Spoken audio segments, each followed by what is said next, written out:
Ay, magandang araw po. Ngayong araw po sa atin, sa ating lahat ng mga kababayan po natin, lalong-lalo na po dyan po sa Central Luzon, na kung saan ang inyo pong bagong magiting at bagong namumuno po dyan sa Central Luzon or Pro 3 sa pamumuno po ni Police Brigadier General Jess Mendez, na kung saan nagpakita po siya ng kanyang sigasig sa kanyang pagtupad ng tungkulin, na kung saan nakasabat po sila ng halagang 150 smuggling na sigarilyo.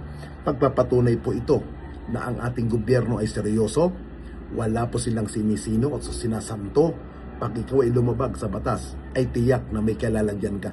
Dahil po sa pagkakahuli pong ito ng mga illegal smuggling ng sigarilyo dyan po sa lalawigan po ng Bulacan, dyan po sa bayan ng Baliwag, Bulacan, ay pagpapakita lamang po ito na ang ating kapulisan ay hindi lamang po sila nag-checkpoint, hindi lang po sila nagbabantay, bagkus todo po sila na pag-ipon ng mga intelligence para paano masusugpo ang lahat ng gumagawa ng mga illegal.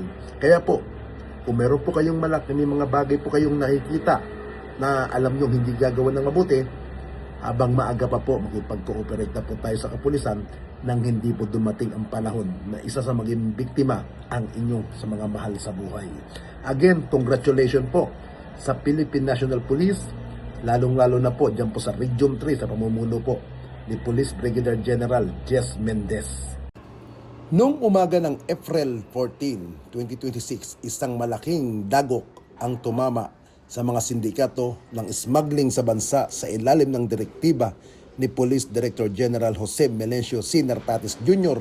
na matagumpay na maisagawa ang mga operatiba ng Police Regional Office 3, Pro 3, katuwang ang Pro 3, CIDG Bulacan at Baliwag City Police ang pag-aresto sa 19 individual sa DRT Highway Barangay Tacarcan, Baliwag City.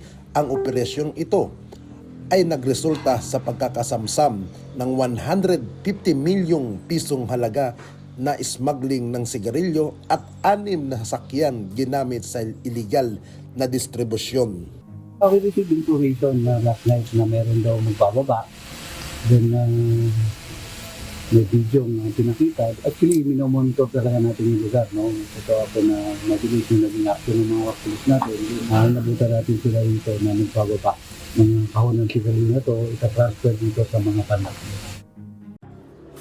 Ang pagkakasabat sa 2,000 kahon ng mga sigarilyong walang kaukulang tax stamp mula sa Bureau of Internal Revenue BIR ay hindi lamang isang ordinaryong huli. Ito ay isang maliwanag na mensahe na ang kasalukuyang administrasyon ay walang pinalalampas na sindikato sa ilalim ng pamumuno ni Police Director General Nartates. Ipinapakita ng PNP na walang lugar ang mga illegal na gawain sa loob ng kanilang hanay at sa buong bansa. We are in touch with the BIR, no? Coordinate ng perang natin sila, then proper inventory be done, then doon ninadalhin ko sa kapulisan. Ang ganitong kalaking operasyon ay patunay na intelligence coordination at interagency collaboration ay nasa bururok ng pagiging epektibo. Hindi na lamang ito usapin ng pagpapatupad ng batas, ito ay usapin ng pagpapanatili ng integridad ng ating ekonomiya.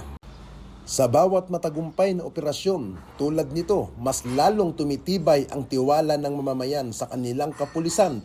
Ang PNP ay unti-unti nang nagiging mas dependent, trustworthy at responsive sa pagtulungan ng iba-ibang unit ng pulisya na ipapakita nila ang mabilis na aksyon na kailangan upang maharang ang mga kontrabado bago pa man ito makarating sa mga lokal na merkado.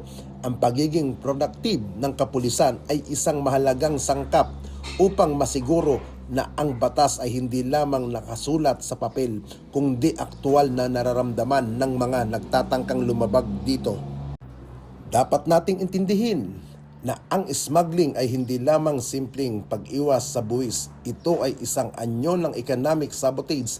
Kapag ang mga illegal na produkto ay kumakalat sa merkado, ninanakawan nito ang gobyerno ng bilyong-bilyong peso Kita na dapat sana ay napupunta sa mga serbisyong panglipunan, infrastruktura at kalusugan. Sinisira rin nito ang patas na kompetisyon para sa mga lokal na negosyanteng tapat na nagbabayad ng buwis.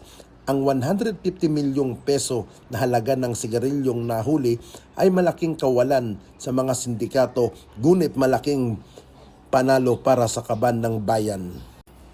Ang direktiba ni Pangulong Marcos Jr. ay malinaw na sugpuin ang lahat ng anyo ng economic sabotage upang protektahan ang sambayanang Pilipino. Ang PNP sa ilalim ng bagong liderato ay nangangakong mas paigtingin pa ang kampanya laban sa smuggling at iba pang kriminalidad. Ang tagumpay sa Bulacan ay simula pa lamang ng mas malawak at mas matapang na hakbang ng ating kapulisan sa bawat kahon ng sigarilyo na kukumpiska. Isang hakbang ito patungo sa isang mas maayos na lipunan. Ito ang tunay na diwa ng bagong PNP para sa bagong Pilipinas. Serbisyong mabilis, tapat at nararamdaman. Hindi titigil ang kapulisan hanggat may mga elementong sumusubok na pilayin ang ating ekonomiya. Ang kaligtasan at kapakanan ng publiko ang mananatiling sentro ng bawat operasyon.